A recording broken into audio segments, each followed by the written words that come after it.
अस्सलाम वालेकुम स्टूडेंट्स। आज हम लोग डिस्कस करेंगे चैप्टर जो हमारे हैं इसके अंदर स्टैंड अप के अंदर। आपको पता है कि स्टैंड अप का पेपर है कल आप लोगों का। तो स्टैंड अप के अकॉर्डिंग जो इंपॉर्टेंट क्वेश्चंस हैं बायोलॉजी फर्स्ट ईयर के, वो मैं आपको यहाँ पे बताऊंगा कि कौन कौन से ऐसे क्वेश्चन हैं जिसमें से शॉर्ट क्वेश्चन बन सकते हैं और कौन से ऐसे क्वेश्चन हैं जिससे पॉसिबली लॉन्ग क्वेश्चन जो है पेपर के अंदर वो आ सकते हैं। ओके, फर्स्ट ऑफ ऑल अगर हम बात करें चैप्टर नंबर 1 की, चैप्टर नंबर 1 में टॉपिक है स्टेम सेल्स का और इसकी टाइप्स का। तो ये टॉपिक पूरे का पूरा जो है ना एज अ लॉन्ग क्वेश्चन भी आने का चांस है, और इसकी जो टाइप्स वगैरह हैं इसके अंदर जो है वो शॉर्ट क्वेश्चन आने का भी चांस मौजूद है। तो ये टॉपिक काफ़ी ज़्यादा इंपॉर्टेंट है एग्जामिनेशन पॉइंट ऑफ व्यू से स्टैंड अप के अंदर। ओके, उसके बाद नेक्स्ट अगर हम बात करें, ये आपके पास सेल की ऑर्गेनेली है लाइसोसोम। इसका जो है डायग्राम आ सकती है, डायग्राम को एक्सप्लेन करने का आपसे पूछ सकता है, तो ये आपने अच्छे तरीके से कर लेना है। माइटोकॉन्ड्रिया जो है ये भी आप जो है काफ़ी इंपॉर्टेंट लॉन्ग क्वेश्चन के तौर पे आ सकता है। पेरोक्सीसोम एंड गैलेक्सीसोम्स, इसका जो है ना चांस शॉर्ट क्वेश्चन में आने का ज़्यादा है। ये शॉर्ट क्वेश्चन के तौर पे आ सकता है, तो उसको आप लाजमी लिखिएगा। अक्सर शॉर्ट क्वेश्चन इससे बनते रहते हैं। उसके बाद प्लास्टिड्स का टॉपिक है, ये एक लॉन्ग क्वेश्चन के तौर पे आ सकता है। ठीक है, इसको आप लाजमी करें। साइटोस्केलेटन, इसमें शॉर्ट क्वेश्चन आ सकते हैं। सिलियन फ्लैजिला, इससे भी शॉर्ट क्वेश्चन आ सकता है।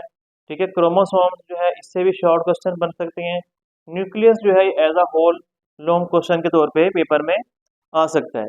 ओके, इसके बाद अगर हम बात करें next chapter number 2 biological molecule, chapter number 1 और 2 जितने भी चैप्टर हैं इनमें से बहुत सारे टॉपिक ऐसे हैं जो कि एक्सक्लूड हो चुके हैं, जो कि फेडरल बोर्ड की पॉलिसी के मुताबिक जो है वो पेपर में सेंड अप के एग्ज़ाम में नहीं आएंगे वैसे। लेकिन हम लोगों ने सारे वो स्टडी किए हैं, लेकिन वो सेंड अप के एग्ज़ाम में या जो आपको एनुअल एग्ज़ाम होगा उसके अंदर नहीं आएंगे, जिनको हमने फॉर्मेटिव टॉपिक्स का नाम दिया था। तो वो टॉपिक सारे मैंने इसमें से इनमें नहीं लिखे। इसमें एक टॉपिक है प्रॉपर्टीज ऑफ वाटर, इसमें शॉर्ट क्वेश्चन बन सकते हैं, काफ़ी इंपॉर्टेंट है। Glycosidic linkage in the disaccharides, ये वाला question long question very very important है। ये बहुत ज़्यादा इंपॉर्टेंट है। इसके 3 स्ट्रक्चर दिए हुए हैं, सुक्रोज, माल्टोज, लैक्टोज की फॉर्मेशन है। इसको आप लाजमी करें। इसमें आपके क्वेश्चन में नंबर भी पूरे आ सकते हैं, मार्क्स पूरे मिल जाएंगे आपको। ये बहुत ज़्यादा इंपॉर्टेंट लॉन्ग क्वेश्चन है, इजी भी है। बस थोड़ी दफ़ा आप इसको बना के देखेंगे तो आपका ये प्रैक्टिस में आराम से हो जाएगा। ओके, उसके बाद अगर हम बात करें पॉलीसेकेराइड्स, पॉलीसेकेराइड्स में से शॉर्ट क्वेश्चन बन सकते हैं। इसमें स्टार्च है, सेलुलोज है, काइटिन है, ठीक है ना, इसमें से जो है वो शॉर्ट क्वेश्चन आने का चांस ज़्यादा है। लिपिड्स के अंदर जो एसाइल ग्लिसरॉल है, इसका जो है वो लॉन्ग क्वेश्चन आने का चांस काफ़ी ज़्यादा है, तो ये आप लाजमी लिखिएगा। प्रोटीन्स का टॉपिक पूरे का पूरा करें, इसमें से शॉर्ट भी आ सकते हैं और इसमें से जो है वो लॉन्ग क्वेश्चन बन के भी आ सकता है।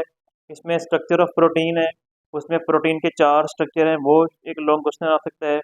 या इससे पहले जो है वो प्रोटीन का जो पेप्टाइड बॉन्ड फॉर्मेशन है, प्रोटीन किस तरह बनती है 2 अमाइनो एसिड के मिल जाने से, वो भी इसमें से आ सकता है। इसको आप लाजमी करें। ठीक है, इनमें से इन इस चैप्टर का सारा यूट्यूब के ऊपर मेरे लेक्चर मौजूद हैं, उसमें से आप इसकी हेल्प ले सकते हैं। इसके अलावा न्यूक्लिक एसिड में से जो ट्रांसफ़र आरएनए है, इसका चांस भी काफ़ी ज़्यादा है लॉन्ग क्वेश्चन आने का। स्ट्रक्चर ऑफ न्यूक्लियोटाइड क्या होता है, ये एक शॉर्ट क्वेश्चन के तौर पे आ सकता है। Watson and Crick model of DNA, ये लॉन्ग में आ सकता है, चांस मौजूद है, इनको लाजमी करें। फिर एक शॉर्ट क्वेश्चन है पॉलीमराइजेशन ऑफ न्यूक्लियोटाइड्स, यानी कि न्यूक्लियोटाइड्स किस तरह आपस में अटैच होते हैं और एक चेन बनती है न्यूक्लिक एसिड की, यानी कि डीएनए आरएनए की।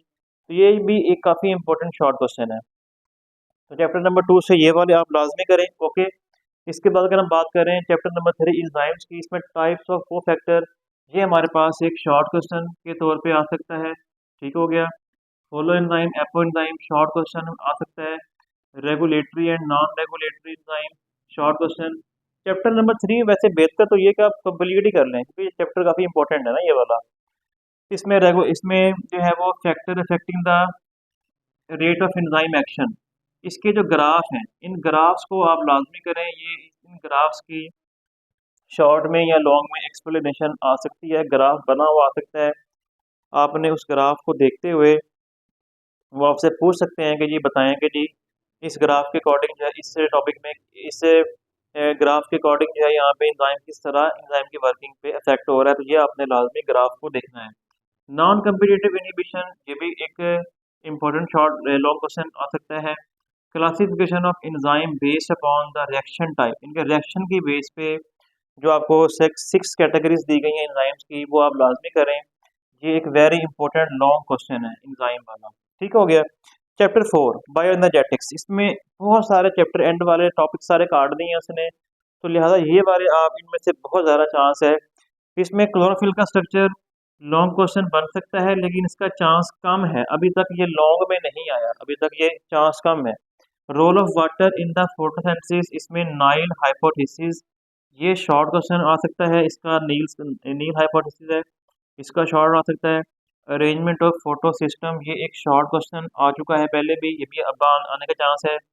केमियोस्मोसिस इन द फोटोसिंथेसिस, ये एक लॉन्ग क्वेश्चन के तौर पे इसकी डायग्राम आ सकती है, उसकी एक्सप्लेनेशन पूछी जा सकती है। ये केमियोस्मोसिस जो है ये फोटोसिंथेसिस वाली मैं कह रहा हूँ, एक केमियोस्मोसिस आगे इलेक्ट्रॉन ट्रांसपोर्ट चेन के अंदर भी आती है, वो नहीं, ये वाली और है, ये फोटोसिंथेसिस में जो आपको उसने दी हुई है वो करनी है। ठीक है।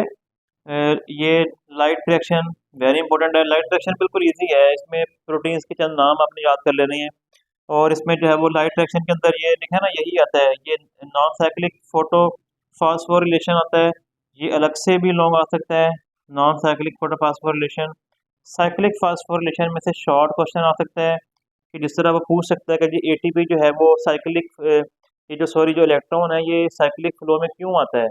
तो वो एटीपी को बनाने के लिए जब एटीपी की डेफिशिएंसी होती है तो इलेक्ट्रॉन वापस जो है वो साइक्लिक फ्लो में आता है। तो ये मैं आपको लेक्चर में पहले बता चुका हूँ, आप उसको वहाँ से भी इसको देख सकते हैं। ठीक है। Alcoholic and lactic acid fermentation, इसका भी लेक्चर मौजूद है, ये भी हमारे पास एक जो है वो शॉर्ट क्वेश्चन के तौर पे आ सकता है, इसको लाजमी आपने करना है, ये बहुत इंपॉर्टेंट है ये वाला भी। उसके बाद glycolysis, Krebs cycle, electron transport chain, typical long question है, typical long question, TLQ, typical long question ये है। इनमें से कोई किसी का भी आने का चांस है। इस तरह ग्लाइकोलिसिस में ये पूछ सकता है कि जी जिस तरह पायरोवेट है, पायरोवेट जो है वो कौन से प्रोसेस के ज़रिए बनता है, तो वो आप उसको एक्सप्लेन करें। या क्रेब्स साइकिल जो है, अगर इसमें पूछ सकता है कि जी एसिटाइल कोएंजाइम ए जो होता है जब वो क्रेब्स साइकिल में, जब वो नेक्स्ट साइकिल में या माइटोकॉन्ड्रिया में एंटर होता है तो कौन सा साइकिल फॉलो करता है, उसको एक्सप्लेन करें, मतलब घुमा के ज़रा रोटेशन करके आपको पूछ सकता है। इलेक्ट्रॉन ट्रांसपोर्ट चेन के बारे में पूछ सकता है लॉन्ग क्वेश्चन। तो ये आपने इनमें से भी लाजमी इनको करें, इनमें से लाजमी आने का चांस होता है, हर दफ़ा इसमें से अक्सर कोई ना कोई क्वेश्चन आया रहता है। ओके। उसके बाद चैप्टर 5 वायरसेस, इसमें HIV का लाइफ साइकिल काफ़ी इंपॉर्टेंट है, करें इसको लाजमी। लाइसोजेनिक साइकिल, लैक्टिक साइकिल, ये दोनों भी बहुत ज़्यादा इंपॉर्टेंट है। इनकी डायग्राम्स भी आ सकती हैं, डायग्राम दे के आपसे लॉन्ग क्वेश्चन पूछ सकता है। स्ट्रक्चर ऑफ बैक्टीरिया फेज जो है, इसमें से शॉर्ट वगैरह बन सकती हैं। प्लांट डिजीज, इसमें भी शॉर्ट क्वेश्चन बन सकते हैं। ठीक हो गया जी, ये सारे करें शॉर्ट क्वेश्चन, शॉर्ट क्वेश्चन ये वाले जो है वो लॉन्ग में आ सकते हैं। Chapter 6 prokaryotes, cyanobacteria, one of the important long question, लाजमी करें, बहुत आने का चांस है, बहुत चांस है इसके आने का। साइनोबैक्टीरिया इंपॉर्टेंट है। इकोलॉजिकल इंपॉर्टेंस ऑफ बैक्टीरिया, ये सारी करें लॉन्ग क्वेश्चन में आ सकता है। Endospore formation in bacteria, long question आ सकता है। Shape of bacteria, short question में पूछ सकता है। Motility in bacteria, short question में आने का चांस है। ग्रोथ इन बैक्टीरिया, ये ज़्यादातर शॉर्ट के चांस है, ग्राफ वगैरह भी इसके कर लें, ग्राफ की फॉर्म में लॉन्ग में भी इसका ग्राफ आ सकता है। Bacterial flora to humus, short question में आने का चांस बहुत ज़्यादा है इसका, ये वाला। चैप्टर 7 प्रोटिस्टेंट फंजाई, इसमें कैरेक्टरिस्टिक्स ऑफ फंजाई करें लाजमी, इसमें शॉर्ट बन सकते हैं, शॉर्ट क्वेश्चंस के लिए करें। माइकोराइजा लाइकन, ये सिम्बियोसिस की टाइप है, शॉर्ट क्वेश्चन करें इसके, इसमें से। रिप्रोडक्शन इन फंजाई, ये भी शॉर्ट क्वेश्चन में है। इकोलॉजिकल इम्पोर्टेंस ऑफ फंजाई, ये लॉन्ग क्वेश्चन में आ सकता है। ठीक है। तो ये वाले जो सारे के सारे आपके टॉपिक हैं, इनको आप लाजमी करें, ये आपके सेंटर के लिए बहुत ज़्यादा इंपॉर्टेंट है। तो आज के लिए इतना ही, अल्लाह हाफिज़।